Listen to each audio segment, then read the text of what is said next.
Assalamualaikum warahmatullahi wabarakatuh. Perkenalkan, nama saya Mayora Melasari, NIM 1914080021.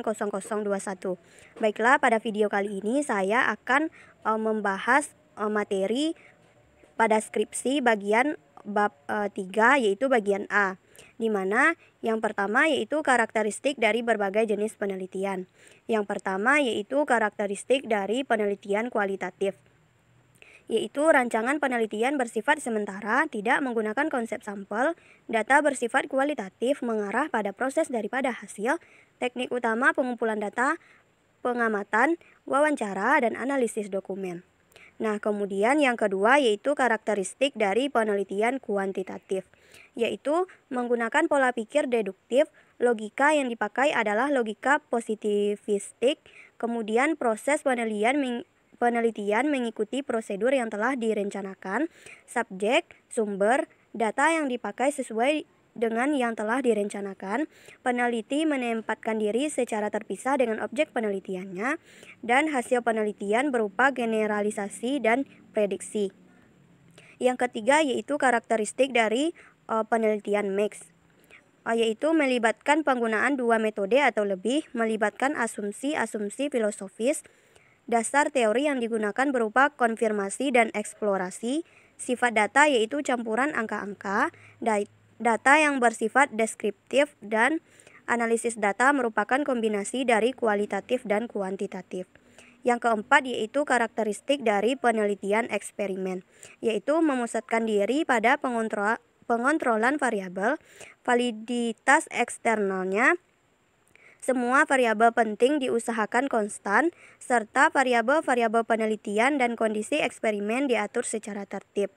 Yang kelima yaitu karakteristik dari penelitian research and development. Karakteristiknya yaitu melakukan penelitian awal, mengembangkan produk berdasarkan pada hasil temuan penelitian awal, dilakukan dengan pengujian lapangan dalam situasi nyata, melakukan revisi guna memperbaiki kelemahan yang ditemukan. Yang keenam yaitu karakteristik dari penelitian deskriptif, di mana karakteristiknya yaitu menggambarkan suatu fenomena apa adanya, tidak adanya perlakuan yang diberikan atau dikendalikan. Kemudian yang ketujuh yaitu karakteristik dari penelitian studi kasus. Objek penelitiannya sebagai kasus, memandang kasus sebagai fenomena yang bersifat kontemporer, kemudian menggunakan berbagai sumber data. Yang kedelapan yaitu karakteristik dari penelitian tindakan, didasarkan pada masalah yang dihadapi guru dalam instruksional, adanya kolaborasi dalam pelaksanaannya, serta penelitian sekaligus sebagai praktis yang melakukan refleksi. Yang kesembilan yaitu penelitian etnogratis, di mana karakteristiknya yaitu alamiah, berkaitan dengan budaya serta kehidupan sehari-hari, data utama dari pengalaman di lapangan, kemudian menggunakan deskripsi dan detail tingkat tinggi. Yang kesepuluh yaitu karakteristik dari penelitian historis, yaitu bergantung kepada dua macam data, yaitu data primer dan data sekunder, kemudian tergantung kepada data yang diobservasi.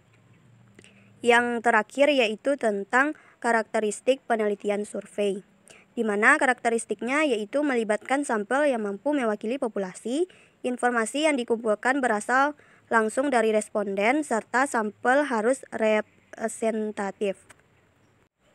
Materi yang kedua yaitu rancangan atau desain dari berbagai jenis penelitian. Yang pertama yaitu desain penelitian eksperimen, yaitu desain satu variabel bebas, di mana desain protes atau post-test satu kelompok dilakukan pretest untuk mengetahui keadaan awal subjek sebelum diberi perlakuan. Kemudian desain studi kasus sekali tes, hanya dilakukan satu kali kelompok kontrol yang diukur. Kemudian perbandingan kelompok statis, yaitu diberi post-test untuk mengetahui gejala yang terjadi setelah diberikan perlakuan. Nah, kemudian Desain dua variabel bebas atau lebih digunakan jika variabel bebas yang akan dijadikan sebagai perlakuan masih harus ditinjau lagi dari aspeknya.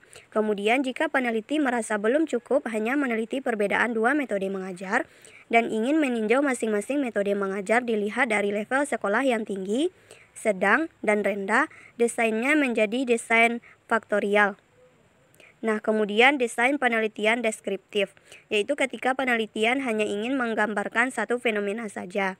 Kemudian cenderung tidak terstruktur karena tujuannya adalah hanya menggambarkan satu fenomena saja.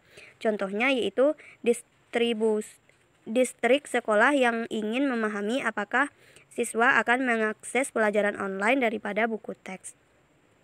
Kemudian desain penelitian evaluasi, di mana penelitian ini menjelaskan fenomena yang merupakan bagian dari proses pembuatan keputusan, yaitu untuk membandingkan suatu kejadian, kegiatan, dan produk dari standar yang telah ditetapkan. Contohnya yaitu penelitian untuk mengevaluasi proses pelayanan izin mendirikan bangunan.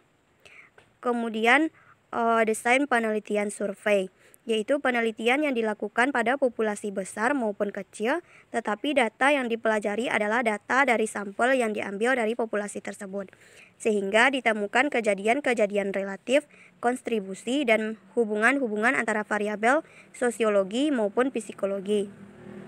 Kemudian desain penelitian tindakan, yaitu penelitian yang bertujuan untuk mengembangkan metode kerja yang paling efisien sehingga biaya produktif dapat ditekan dan produktivitas lembaga akan meningkat.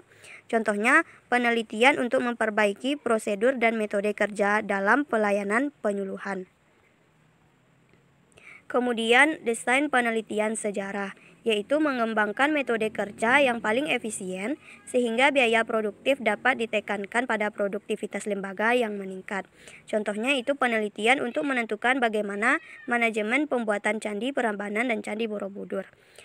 Kemudian contoh desain penelitian korelasi, yaitu pertimbangan secara hipotesis penelitian. Seseorang peneliti sedang mempelajari korelasi antara kanker dan pernikahan. Dalam penelitian ini ada dua variabel, yaitu kanker dan pernikahan. Ketahuilah, perkawinan memiliki korelasi negatif dengan kanker. Ini berarti bahwa orang yang menikah memiliki kemungkinan lebih kecil untuk terkena kanker.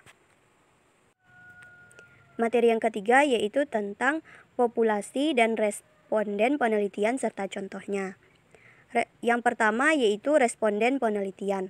Responden penelitian ini merupakan orang yang diminta untuk memberi keterangan tentang fakta dan pendapat terhadap tema tertentu, di mana karakteristik dari responden penelitian ini yaitu subjek penelitian yang akan diberi perlakuan penelitian, kemudian riset atau yang akan dilakukan eksperimen, tergantung jenis atau metodologi penelitian yang akan dilakukan.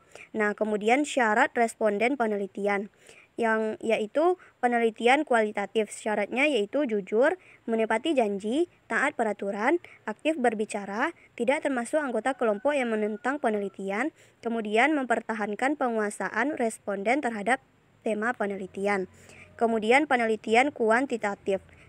Syaratnya yaitu representatif, kemudian tidak berambigu, yaitu menyusun kerangka sampel, meliputi seluruh unsur sampel, tidak ada unsur sampel yang dihitung double, memiliki batas yang jelas, sederhana, mendapatkan banyak data yang dengan serendah mungkin biayanya. Kemudian lingkup biologi, memiliki struktur organisasi, memiliki hereditas, subjek memiliki sejarah kehidupan.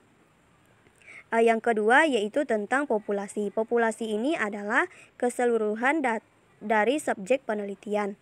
Adapun batasan populasi yaitu populasi terhingga, yang mana memiliki batasan kuantitatif secara jelas karena memiliki karakteristik yang terbatas. Contohnya 5 juta orang guru SMA pada awal tahun 1985 dengan karakteristik masa kerja 2 tahun, lulusan program sastra 1 dan lainnya. Kemudian populasi tak terhingga, di mana tidak dapat dinyatakan dalam bentuk jumlah secara kuantitatif. Contohnya, guru di Indonesia yang berarti jumlahnya harus dihitung sejak guru pertama ada sampai sekarang dan yang akan datang. Nah, kemudian sifat dari populasi ini yaitu homogen, di mana memiliki unsur dari sifat yang sama. Yang kedua, heterogen, yaitu memiliki unsur, sifat, atau keadaan yang bervariasi sehingga perlu ditetapkan batasannya. Kemudian macam-macam populasi, yaitu populasi target adalah populasi yang dengan alasan yang kuat memiliki kesamaan karakteristik dengan populasi terukur. Kemudian populasi terukur, di mana populasi yang secara real dijadikan dasar dalam penelitian sampel. Materi yang keempat yaitu tentang variabel dan data penelitian. Variabel ini merupakan segala sesuatu yang bervariasi atau berubah-ubah. Jenis-jenis variabel, yaitu variabel independen atau variabel bebas, yaitu variabel yang mempengaruhi perubahannya variabel dependen. Kemudian variabel dependen atau variabel tergantung, yaitu variabel yang dipengaruhi oleh variabel independen. Kemudian variabel moderator, yaitu memperkuat atau memperlemah hubungan antara variabel independen dan variabel dependen. Kemudian variabel intervening, yaitu variabel tak terukur yang secara teoritis mampu memperlemah atau memperkuat hubungan antara variabel dependen dan variabel independen. Kemudian variabel kontrol, yaitu secara potensial dapat mempengaruhi hubungan antara variabel dependen dan independen, namun dikendalikan atau dibuat konstan. Kemudian variabel antara, yaitu faktor yang secara teoritik mempengaruhi hubungan variabel bebas dan variabel tergantung. Kemudian variabel nominal, yaitu variabel yang ditetapkan berdasarkan atas proses penggolongan. Kemudian variabel ratio, yaitu variabel dalam kuantifikasinya terdapat nol mutlak. Kemudian variabel statis, yaitu variabel yang tidak dapat dirubah kebenarannya. Dan variabel dinamis, yaitu variabel yang dapat dirubah keberadaannya. Kemudian data penelitian. Data penelitian merupakan bahan keterangan tentang sesuatu objek penelitian yang diperoleh di dalam lokasi penelitian. Kriteria dalam penelitian ini yaitu valid, reliable, dan objektif. Adapun jenis-jenis data penelitian ini yaitu data dari variabel diskrit, yaitu data diskrit berupa frekuensi, data dari variabel kontinu atau tingkat angka berjarak atau ukuran, data nominal, data ordinal, data interval, data rasio. Kemudian data kualitatif berhubungan dengan kategorisasi atau pengelompokan berbentuk pertanyaan atau berupa kata-kata. Contohnya yaitu pohon itu rindang, laut itu dalam. Kemudian data kuantitatif yaitu data yang berkaitan dengan angka-angka. Contohnya orang yang diterima menjadi PNS sebanyak 125 orang, penghasilan PT Hamidah sebesar 2 miliar per tahun, dan sebagainya. Materi yang kelima yaitu tentang jenis dan sumber data. Yang pertama yaitu jenis-jenis data penelitian. Berdasarkan sifatnya, data dibedakan menjadi dua, yaitu data kualitatif dan data kuantitatif. Di mana pada data kualitatif ini yaitu ada reduksi data, pengorganisasian, dan interpretasi data. Kemudian data kuantitatif ini yaitu metode deskriptif, metode komparatif, metode korelasi, metode survei, dan metode true eksperimen.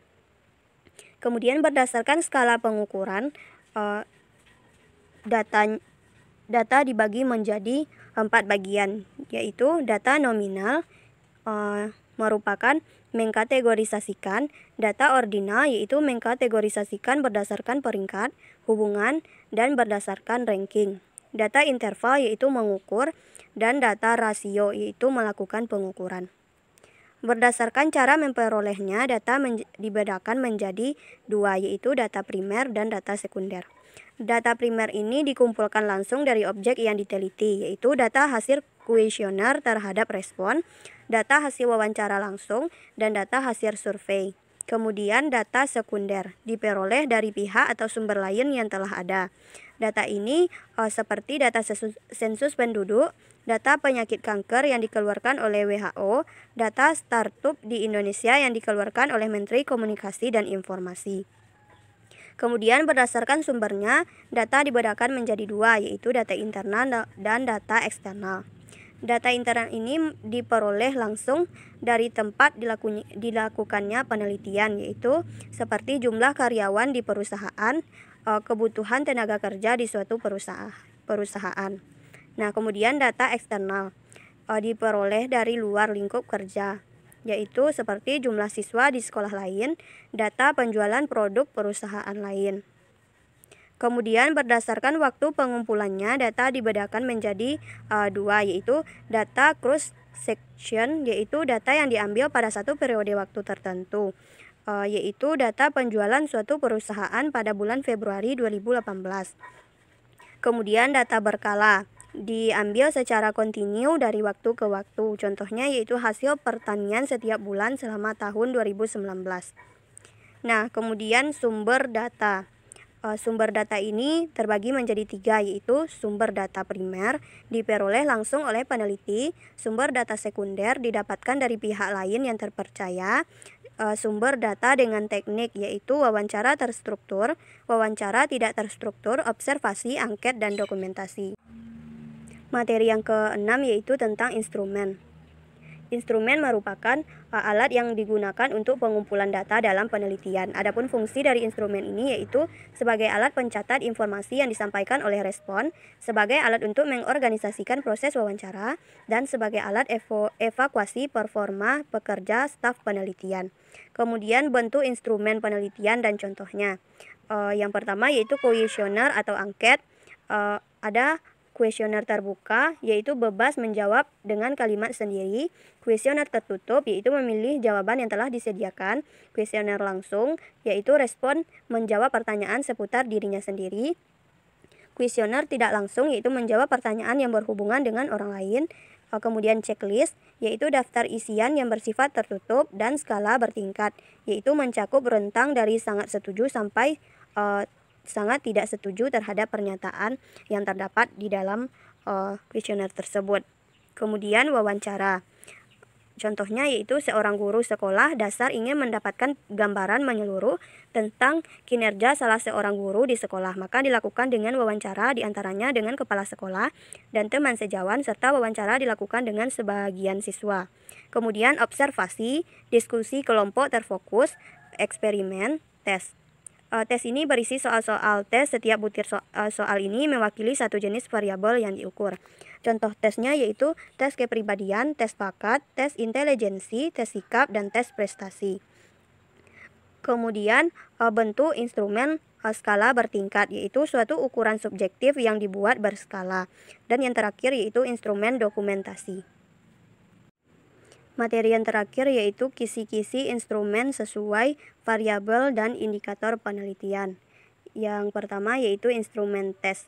Variabel bahan kimia alami dan bahan kimia buatan dalam kemasan yang terdapat dalam bahan makanan. Indikatornya yaitu menjelaskan pengertian zat adiktif. Yang kedua, menyebutkan contoh bahan pewarna sintetik dan menjelaskan keunggulan bahan pewarna alami makanan. Sebaran soalnya dapat sama-sama kita lihat pada contoh ini. Kemudian instrumen wawancara. Variabelnya yaitu peran guru, indikatornya harus memahami karakteristik siswa, kemudian guru sebagai pendidik, guru sebagai pengajar, guru sebagai penasehat, guru sebagai pembimbing siswa, dan guru sebagai pemberi teori bagi siswa. Kemudian pertanyaannya yaitu apakah ada sebagian guru memahami karakteristik yang dimiliki oleh setiap siswa? Jika iya, upaya seperti apa yang Anda lakukan untuk mengembangkan karakter yang dimiliki tersebut?